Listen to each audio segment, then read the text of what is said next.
Pitch to Pro is the official podcast of USL Arkansas.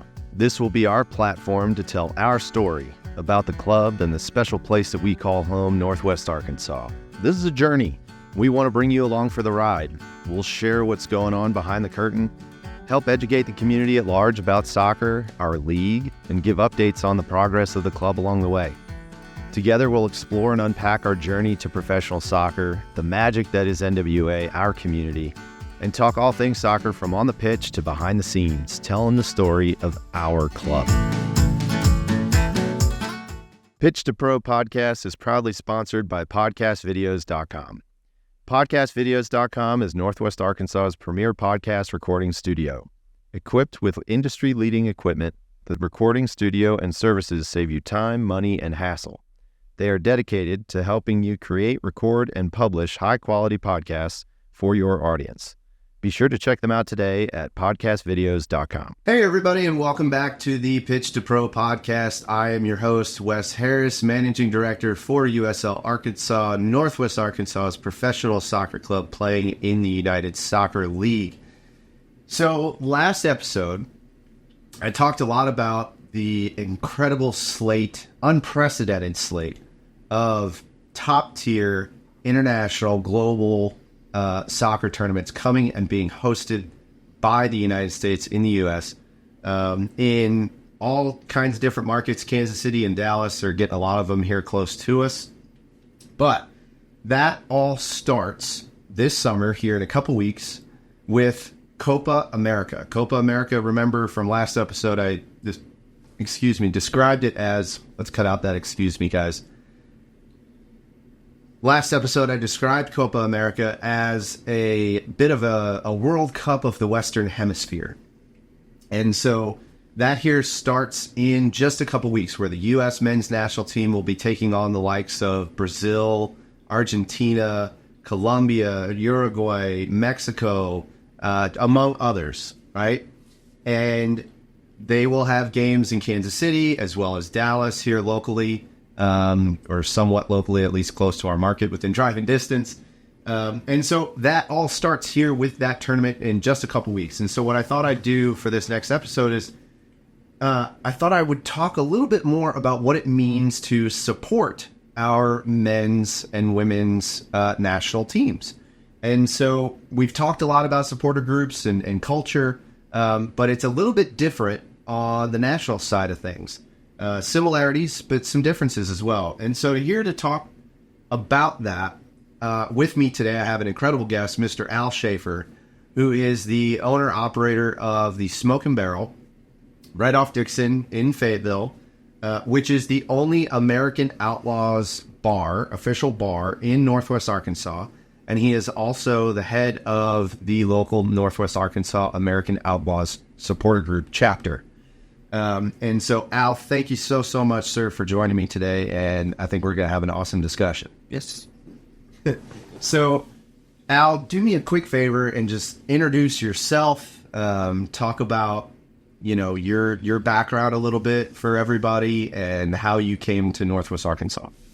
I got to Northwest Arkansas in a really unusual way. My father was a military man, so I was an Army brat. My grandparents lived out in Prairie Grove, and sometimes my dad would we moved a lot. Mm-hmm. Sometimes housing wasn't ready for us, so we'd come back to Arkansas to stay with our grandparents until we can catch up with our dad again. And, whenever I grew up and became an adult, I ended up graduating out in Prairie Grove, and that as I fell in love with Arkansas, and I decided that I would make this home until about 1995, when I decided to spend a decade in Austin, Texas, and have some fun, get my wiggles out. But came home in 2005 and have been here since. Awesome. And so you've been here long time. You did a little bit of a stint in Austin, which you may also do another stint in Austin if it keeps going the way it's going here in Northwest Arkansas. It's starting to feel a little similar to some. But we're forging our own path. We'll take care of that. But talk a little bit about what you've seen from the growth of the area, and just how we've gotten here today, I think it's, it's rare that you come across somebody in Northwest Arkansas that's been here as long as you have, and been able to see that growth all the way from the 90s to today. Typically, you're like me, where I call myself a local now and claim this as home, but I've only collectively been here 10 years throughout 15, span. So I may be an oddity in this. I love the progress. I love what it means. It brings diversity and a lot of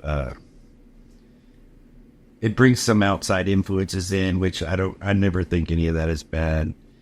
Our little secret is out about the area. For forever people just kind of disregarded Arkansas in general as just one of those out in the woods kind of places, but people started coming around and they started seeing how beautiful it is and how nice the people are. And now you have more and more people that are moving here and want to call it home, and I'm okay with that. It's beautiful here. The air is clean, the water's clean, the people are decent. Yeah, what else would you ask for? Yeah. It's a place to grow and raise a family. Absolutely. So talk about how you kind of got involved and became involved with Smoke and Barrel.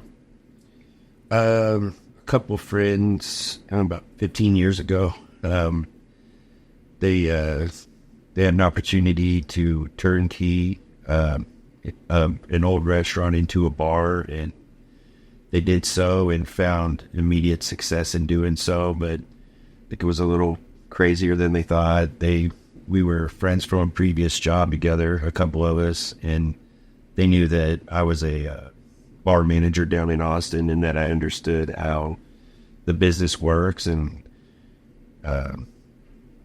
in the beginning, I was like, well, I can kind of help streamline some stuff for you guys. I was still trying to open my own place on the east side of Fayetteville, but that all fell through, and eventually they talked me into becoming partners with them. It wasn't really a hard sell for me. Like, owning my own bar was always the goal, and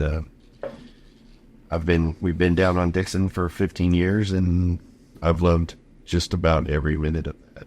That's incredible. That's great. So, I mean, back to the growth of kind of the area and what that's done, you've been able to see it not just as a resident, but also as a business owner in one of the more popular, places that you see kind of out and about. And, I remember the days when I still frequented Dixon more so than today.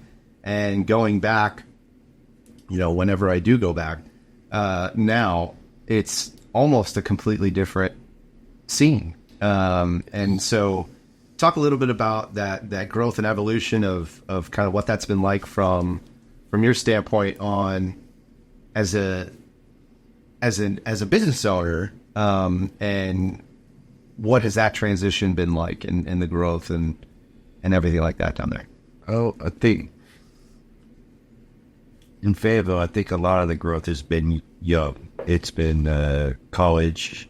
Mm-hmm. The university has, in the 15 years since we've been there, we've seen the university, it feels like it's doubled in size and enrollment. So a lot of the growth we're seeing down there are just the super young, young college kids.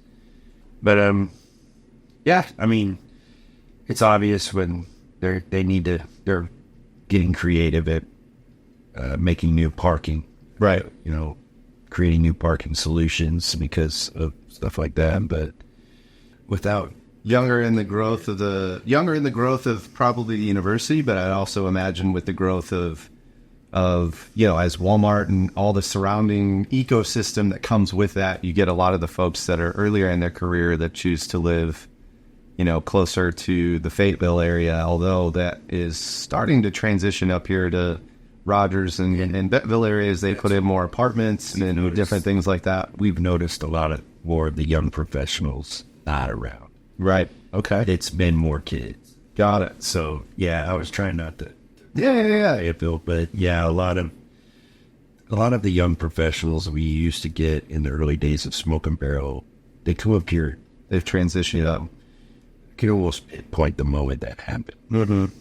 Benton County went wet. There was no reason to go to Fayetteville as often anymore and risk that travel and everything, which is totally reasonable. Totally reasonable. And that was the option. Why am back I then, going right? for light rail now? I think light rail needs to happen around here immediately, or at least a decent bus system. Would be nice. I think the more they overlook the inevitability of what Northwest Arkansas is becoming, which is it's going to be a metropolitan area, and the 4 cities up here, the main ones, they need to start collaborating a little bit more together and realize that we're only going to become more connected. And let's facilitate that. Yeah, facilitate that conversion. It would be nice to hop on a bus, Fayetteville, and make it Rogers or in a reasonable amount of time. Yeah. And same, it would be nice for these guys to come down there, right, and have a safe way to do so. Yeah. So I'm sure we'll see it here in the not too distant future. It has to be regards. I don't see how you don't. So we've talked about, the growth of the area. Can we pivot a little bit, because this is what you get a lot of in your bar is the game, is soccer. Yeah. Talk a little bit about what you've seen as a resident, as a fan, as a business owner, in terms of the growth of the game, viewership, participation. Sure. As a fan, as youth sports. Talk a little bit about what you've observed in the game. I would say 15 years ago, when we were in the smoking barrel, I insisted that we watched specifically when the U.S. national team played. I was like, we're watching this game. We didn't have the social media outreach we had back then, so it was really just for me, and so I feel like we've always been the outlaw bar, because I've been a soccer fan since 1990. Yeah. Which is kind of an interesting story. My dad was military. I was living in Stuttgart, Germany. Okay. From 88 to 91. A lot of cool stuff happened in that little time. The wall came down. Yeah. But Germany won the World Cup in 1990. In our small little quiet neighborhood, all of a sudden there were hundreds of people walking up the street singing, and I had no idea what was going on. So I walked out there and I stood on the sidewalk and I watched them going by. The first guy that makes eye contact with me, this massive German man, just grabs me off the sidewalk. Says, "We're going to the bar." It's like, what happened? It's like, you don't know? And when I saw what it meant to them, and when we made it to the bar, and there's just money being thrown and beers being passed, and this went on for days.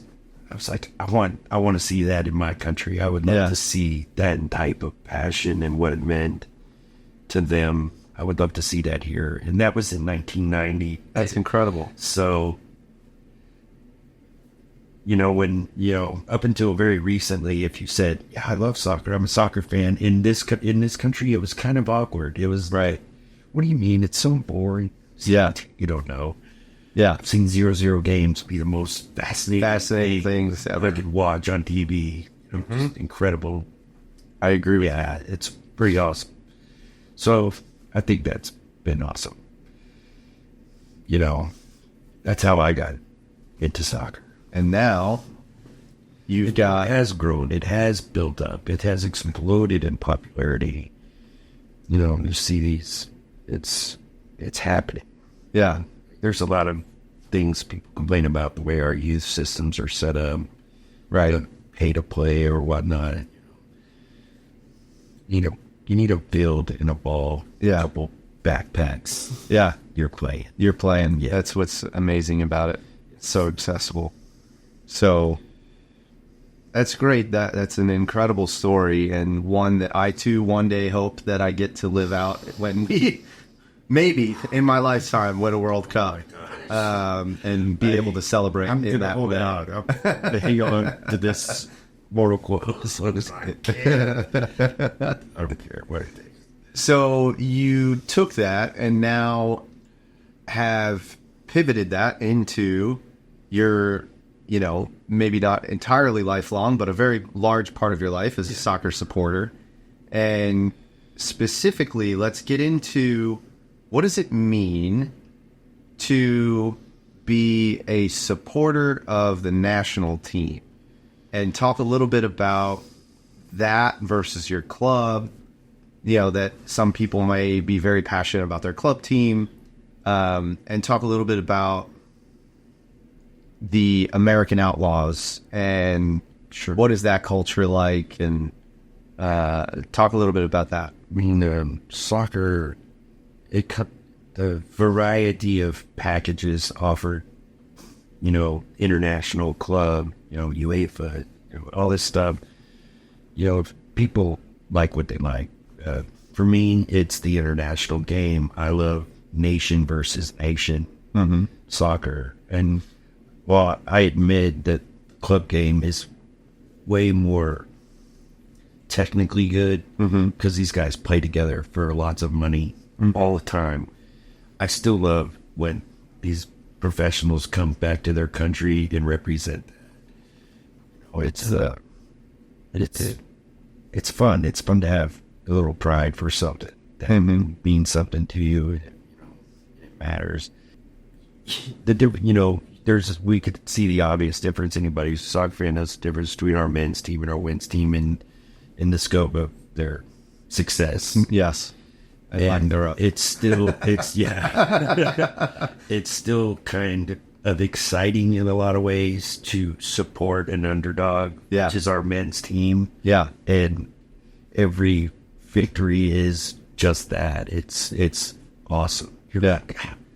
We almost kind of have the best of both worlds, where you get to support a global powerhouse or a global powerhouse, handle business, and watch the women handle some business, and then you get the underdog story with the men. And oh my gosh, the whole Colombia game was. Oh yeah. For those that don't know, we just had a tune-up game, for the Copa America, and we unfortunately lost to Colombia 5-1, although it was 2-1 in roughly the 60th minute. So they were doing okay, and then the wheels kind of came off. So hopefully not. They're getting the cobwebs out now in these tune-up games. That's what they're for, ahead of the tournament itself. So that was a rough one considering the lineup we had. Yeah, you're like, okay, this looks like our guys. Yeah. So, and we have. There's that evolution of increasingly becoming, a little bit less of the underdog, but still an underdog as we continue to progress as a soccer nation on the men's side.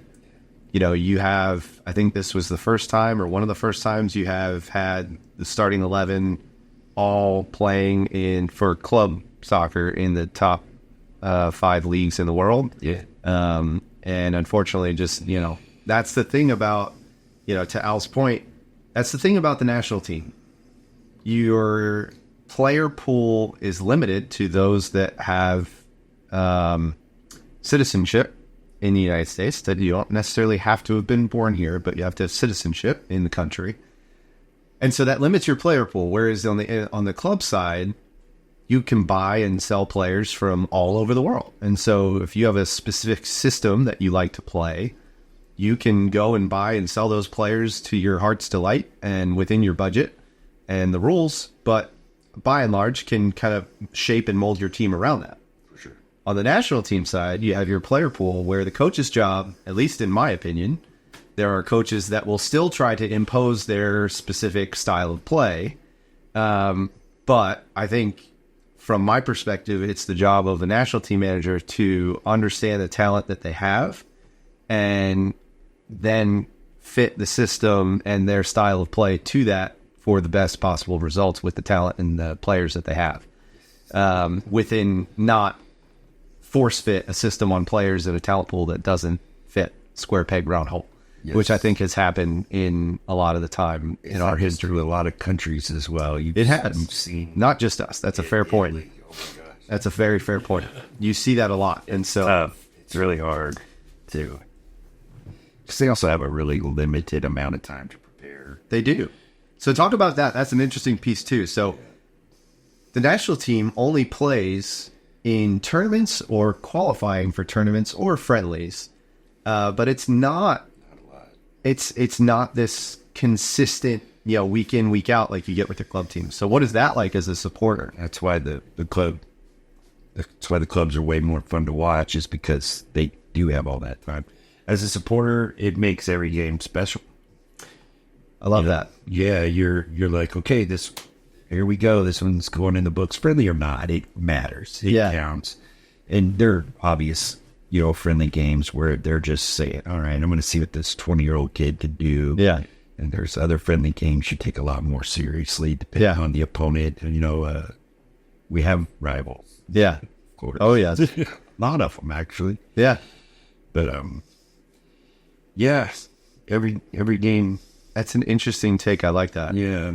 And talk a little bit about the American Outlaws. So who are they? How did you kind of get in touch with them or come into, come into that? We have a friend named Will Watson, and Will Watson's still around. He's a very busy guy. He kind of got the ball rolling for the American Outlaws, and this was 2014, heading into the Brazil World Cup, which I went to. Oh, that's incredible! USA Germany there. That's incredible. It was crazy. Rained so much, and we almost didn't make it because the roads were flooding. Yeah, but we made it. Yeah, that's an incredible experience. We got our membership on the opening day of the tournament. It was fun. It was really exciting. The AO had a huge hype video. I believe that we will win. Yeah, and that just got people really stoked and excited. And I feel like we did really well in that tournament. The Belgium game will go down in history for me as one of the greatest. I mean, Tim Howard's effort in that game cannot be matched. No.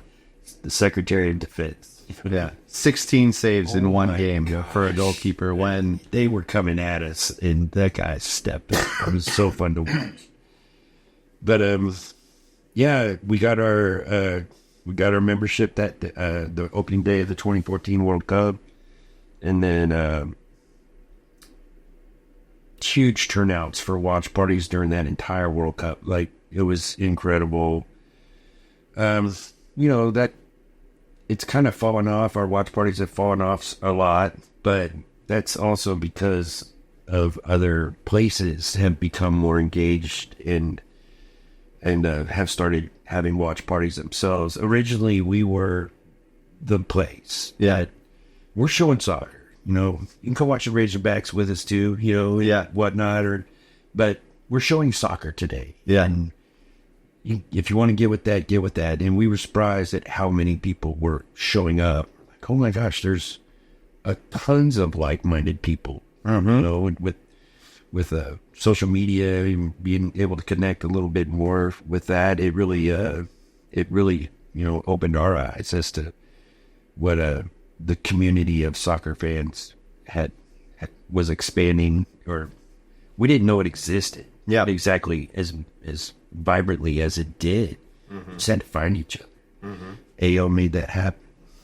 That's great. AO, for those that don't know, is the just American Outlaws. It's the common abbreviation. So American Outlaws is kind of a fascinating thing to me, because before American Outlaws are the unofficial soccer fans for the national teams.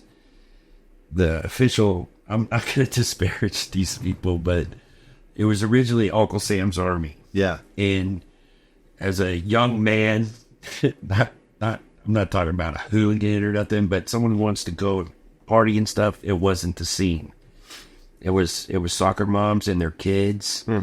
And, I get a little rowdy, at a soccer game. That's part of the fun, is you kind of let loose a little bit. You might have a drink or, and, so you're there to let them know you're there. You got their back. You're supporting them. So when AO came about, looked into them a little bit, and you're like, okay, these guys, we're in tune, and they throw great tailgates. They do. They march into the stadiums. It's singing. It's 90 minutes on your feet. Fun. They also travel internationally. I've done one trip with them internationally. Me and Big Josh went to the Azteca qualifier. Wow. It was incredible. That had to be an experience. It's bananas. They wouldn't let us wear hats, belts. I thought they were going to take our shoelaces away from us. Your buses come into its own parking lot. There's riot cops lining you both sides into the stadium, and they stick you way up in the corner of Azteca. And if you know anything about Azteca, it is monstrous. And for everybody that doesn't know, the Azteca is the stadium in Mexico City where the Mexican national team plays. And glorious. It is one of global world soccer's best venues. It's their cathedral. I love that. I will rarely love anything about Mexican soccer as an American fan, but I love that they play all of their home games in one place, and they make the trip there. Yeah, it's on you to show up. You know where they're gonna be. Yeah, that stadium is amazing. It is so big. I think it's up to 100,000 people. Yeah, I think 105, but I think they can put about 130 in there. Yeah. When we went, there was still semi-COVID stuff going on, so it wasn't packed, which was kind of disappointing, but it didn't take anything away from the experience that I was after and received. Yes. That's incredible. Well, I think it's been great to hear about American Outlaws, the growth of the game, the growth and success of Smoke and Barrel. I mean, congratulations for, you're continuing that legacy. There's a lot of institutions that haven't made it in the 15 years and have turned over and all that. So it's a lot of work. Congratulations on all of that and the success and, being a contributor to the growth of the game in Northwest Arkansas. We thank you for that. So for there, we'll cut it. Thank you, Al. I really appreciate you joining me today. You bet. And, we'll see you out there at some watch party. Oh, yeah.